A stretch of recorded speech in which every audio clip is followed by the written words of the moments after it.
Olá, alunos! Vamos realizar a nossa correção da aula de matemática realizada essa semana.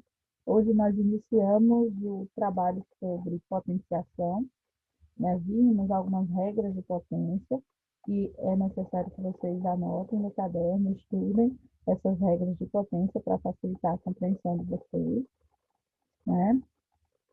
Aqui nós temos, na nossa primeira questão, num depósito há 6 caixas, cada caixa contém 6 estojos e cada estojo com 6 lápis. Eu já expliquei a vocês em outros momentos que um texto que envolve potenciação é um texto que vai ter um número que aparece várias vezes, esse será a nossa base, e a quantidade de vezes que ele aparece no texto, que é o nosso expoente. Então, aqui no caso, nós temos o número que se repete várias vezes, que é o nosso número 6, e a quantidade de vezes que ele se repete, que é 3. Então, a potência que nós teríamos seria 6 ao cubo, correto? Que nada mais é do que 6 vezes 6, que é 36, e 36 vezes 6, que é 216. Então, a pergunta foi, quantos lápis há no total? Então, há no total 216 lápis. Então, são dois contextos que a gente precisa prestar atenção. A organização da potência e a tabuada, certo?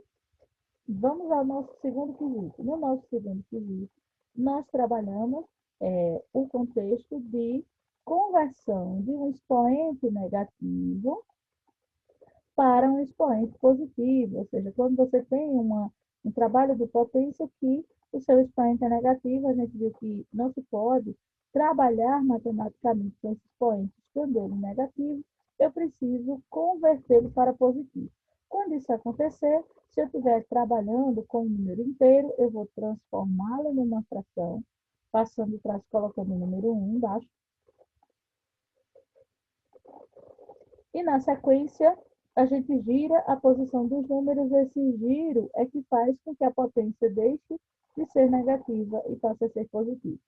Como aqui na nossa situação, nós já temos a fração pronta, então, para que esse expoente deixe de ser negativo, só é necessário que você gire a posição dos números, né? Então, esse giro faz com que a sua potência deixe de ser negativa e passe a ser positiva. E aí, você faz a resolução.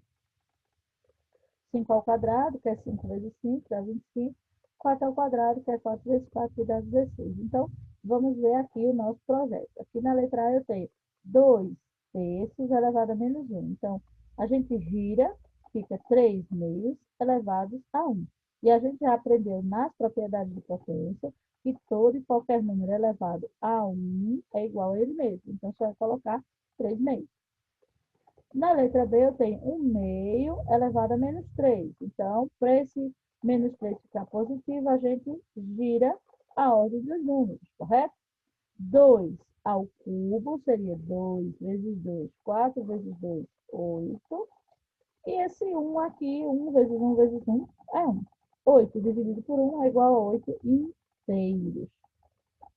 Na letra C, eu tenho 5 meios elevados a menos 2. Girando, fica 2 quintos elevados ao quadrado. 2 ao quadrado é 2 vezes 2, 4.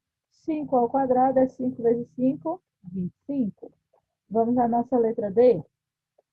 Eu tenho menos 7 quartos elevados a menos 2. Eu giro, fica menos 4 sétimos.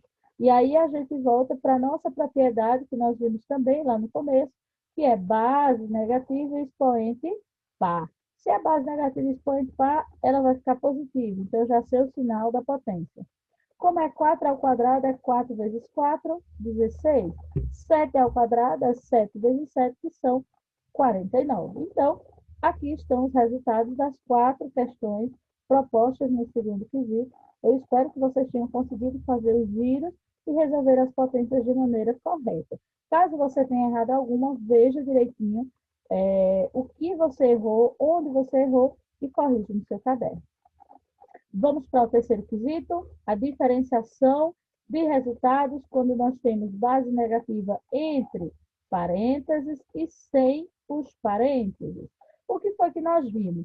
que quando nós temos uma base negativa entre parênteses, matematicamente eu estou lhe dizendo que esse sinal negativo pertence a esse número 3. Então, eu posso utilizar a propriedade de base negativa e expoente par, que vai me dar um resultado positivo. Já quando essa base está sem parênteses, matematicamente eu estou lhe dizendo que esse sinal negativo não pertence ao número 3. Então, independente de que potência você tenha para resolver, que expoente você esteja resolvendo, seja ele par ou ímpar, o seu resultado permanece negativo, porque esse sinal não pertence ao número, então não pode ser misturado com a propriedade de potência, né? Então, 3 ao quadrado seria 3 vezes 3, que dá 9, tá bom? Quarto quesito, um garoto colocou na primeira caixa 4 botões. E em cada uma das seguintes caixas, ele saiu dobrando essas quantidades. Então, a gente viu que na primeira caixa tinham 4 botões. Na segunda, ele dobrou, ou seja, ele multiplicou esses 4 por 2. 4 vezes 2 dá 8, né? Então, a nossa primeira pergunta é: quantos botões ele colocou na segunda caixa? Então, no caso, a gente vai responder essas questões depois.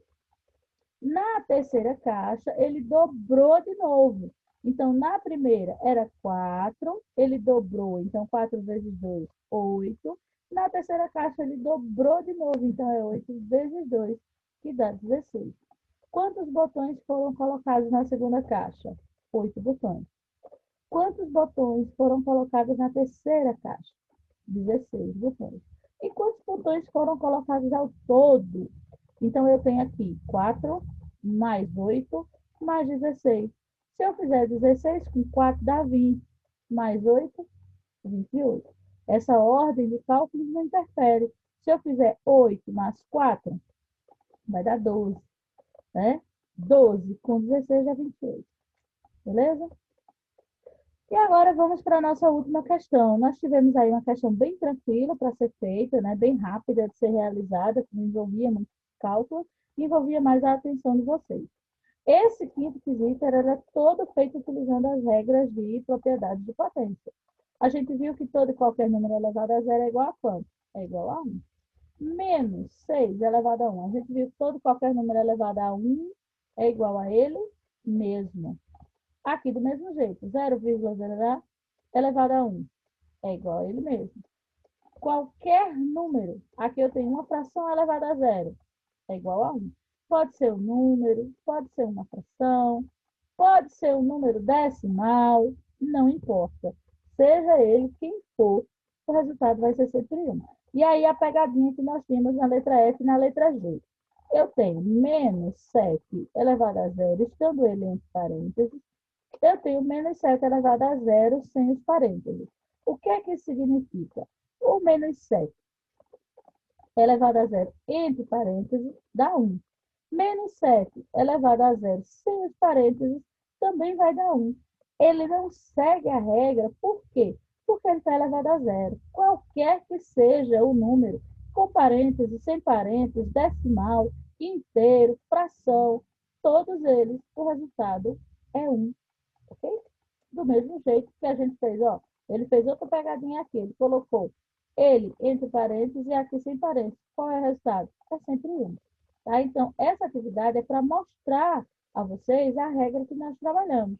Todo e qualquer número elevado a zero, seja ele inteiro, seja ele fração com parênteses, seja ele fração sem parênteses, seja ele número decimal, número negativo com parênteses, sem parênteses, é sempre 1. Todo, todo e qualquer número elevado a zero é igual a 1. Bem como todo e qualquer número elevado a 1 é igual a ele mesmo. Então, pessoal, a gente finaliza aqui o nosso trabalho dessa semana, certo? Eu espero que vocês tenham acertado o maior número de questões possível. Caso tenham cometido algum erro, observem com cuidado, corrijam no caderno e continuem focados no estudo. A gente se vê semana que vem.